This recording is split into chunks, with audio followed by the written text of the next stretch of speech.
Bonjour à tous. Merci à KPMG et OLAB pour cette invitation. Et puis, bonne année à tous.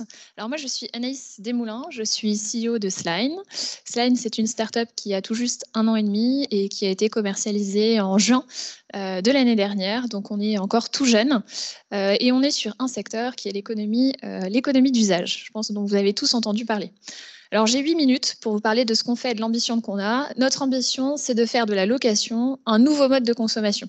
Alors, sur ces 8 minutes, je ne vais pas vous assommer de chiffres. Je vais juste vous en partager 3. Et le premier, je vais vous poser juste une question.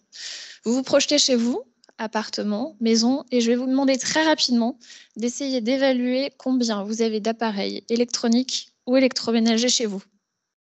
En 2 secondes, chambre, salon, cuisine et autres. Vous visualisez à peu près combien? 30, 40? Alors, je ne suis pas mentaliste, mais les études disent 34. En moyenne, les Français pensent posséder 34 appareils chez eux.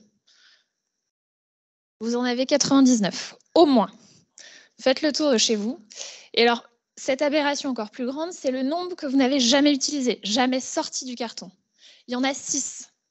Donc, tout ça juste pour vous dire que la possession n'a pas de sens. Vos usages évoluent et aujourd'hui, de plus en plus de Français et de consommateurs se posent la question des alternatives à l'achat.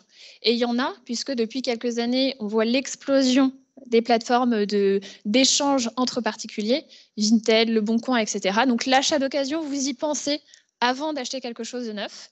De plus en plus de Français aussi pensent à la réparation, se dire avant d'acheter un nouveau frigo et de jeter celui que j'ai, je vais me poser la question de la réparation.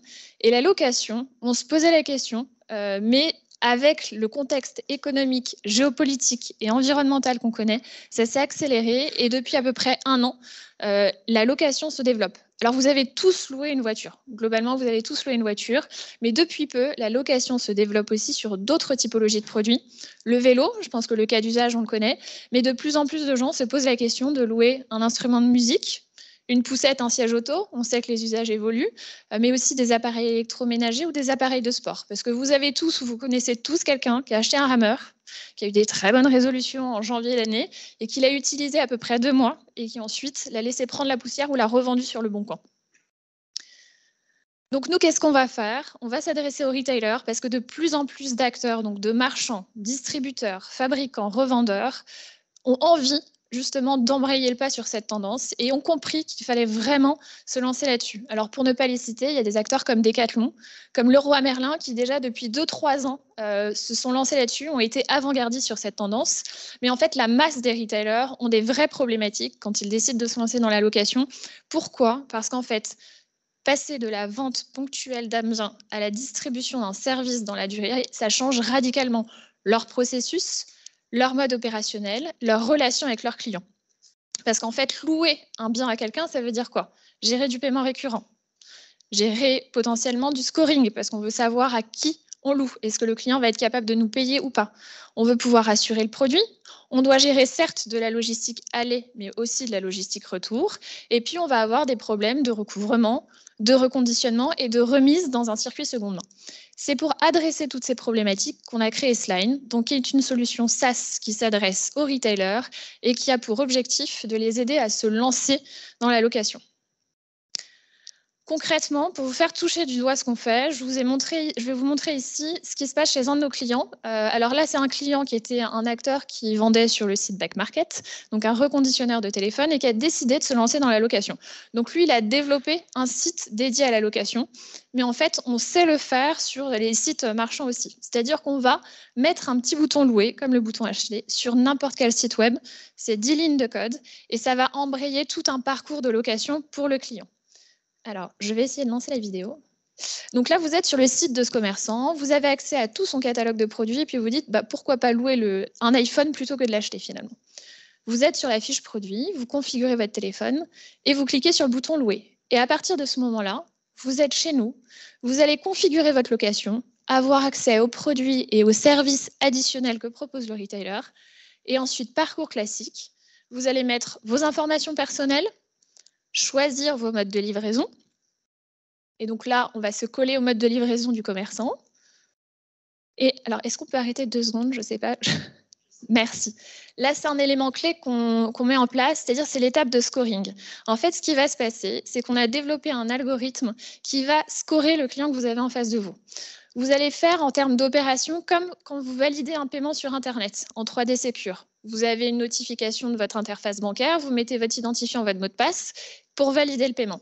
Ce qui se passe ici, c'est exactement la même chose, sauf que derrière, on va avoir accès à 6 mois de données bancaires qu'on va analyser en temps réel, les entrées, les sorties, les impayés, les commissions d'intervention, et on remonte un score compris entre 0 et 100 qui va permettre de savoir si le client que j'ai en face de moi est capable ou non de payer sur les mensualités qui sont dues pour le produit. Donc ça, c'est ce qu'on a développé et le retailer va ensuite pouvoir valider ou non cette location. Une fois que ce score est validé, je vais payer par carte bleue ou par prélèvement SEPA. Je vais valider des conditions générales de location, donc on ne parle pas de contrat, de signature électronique, etc. Et ma location va être confirmée. Je vais recevoir un mail, je vais avoir accès à un espace client que Sline va mettre à disposition, dans lequel je vais pouvoir gérer la location tout au long du cycle de vie. Parce que votre carte va arriver à expiration, mais parce que vous allez déclarer un casse ou le vol de votre téléphone mobile, vous allez le faire depuis cet espace client. Donc, je vous ai montré un petit peu l'expérience qu'allait vivre un client quand il allait louer, en fait, via le retailer, mais grâce à Sline. On est complètement en marque blanche. Mais Sline, c'est pas que ça, parce que pour les marchands, ils vont avoir besoin d'un back-office qui va gérer l'intégralité du stock de produits qu'ils vont louer, parce qu'ils ont besoin de savoir quand est-ce que le produit est parti, quand est-ce qu'il va revenir. Ils ont besoin aussi de piloter la performance de leurs offres locatives et aussi de déterminer les prix des mensualités des produits qu'ils vont louer. Tout ça va se faire dans le back-office. Et au-delà de ces deux solutions techniques, on a développé tout un écosystème de services autour de Sline. Pourquoi? Parce qu'un retailer, quand il arrive avec un problème global quand il veut se lancer dans la location. Il y a un problème de pricing, donc on a développé un moteur de pricing. Il va aussi avoir un problème de financement, parce que d'un point de vue trésorerie, il y a un sujet sur la location. C'est vrai que vendre un vélo 1 500 €, ce n'est pas la même chose que de toucher 24 fois les mensualités. Il va y avoir aussi des problématiques d'assurance, de logistique et de reconditionnement, ou même de recouvrement. Et c'est pour ça qu'au-delà de ces solutions techniques, on a branché tout un écosystème de partenaires qui vont permettre aux retailers de lancer une offre de location globale en adressant tous les enjeux qu'il va avoir d'un point de vue économique, financier, mais aussi d'expérience client. Voilà un petit peu ce que je voulais vous dire sur notre solution. Donc, j'invite bien sûr les questions si vous en avez.